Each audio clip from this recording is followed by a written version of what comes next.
आज इस वीडियो तो आज किस वीडियो को हम लोग जाएंगे कैसी मतलब जनावला की थोड़ी जगह तो वहाँ पे जाएंगे दोस्त के साथ में। ओए शर्मिले कैमरे में आना है, बकवास नहीं करने का था। जीसी लग रहा है आप लोगों को पता दोस्तों।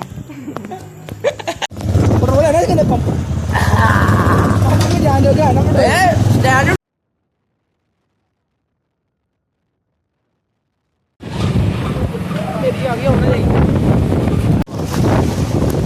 चाबी तो दे दे।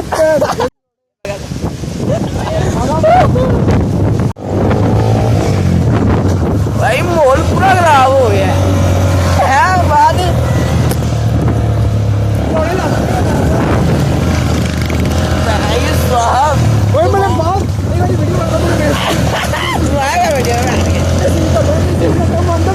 खराब हो गया यार, जाना हमने कहीं और था, माहौल पूरा खराब हो गया। नहीं कर रहा इधर आप पे।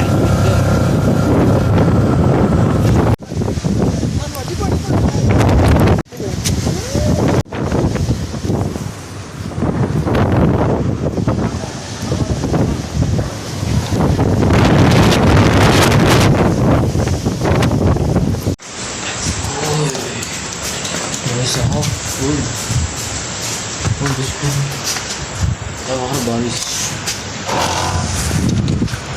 मुझे नज़र ना आ रहा है, बारिश है बहुत तेज। मुझे मैं खाना खाने लगा लाइट पर, मुझे नज़र भी कुछ नहीं आ रहा है।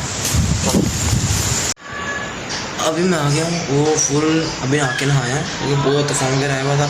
तो जो जिस जगह पर मैं जाना तो उस जगह पर मैं जा तो नहीं पाया। और बस देखो क्या हाल है, बाल वगैरह कटवाने वाले हैं तो बाकी दूसरी बातें बाद में तक।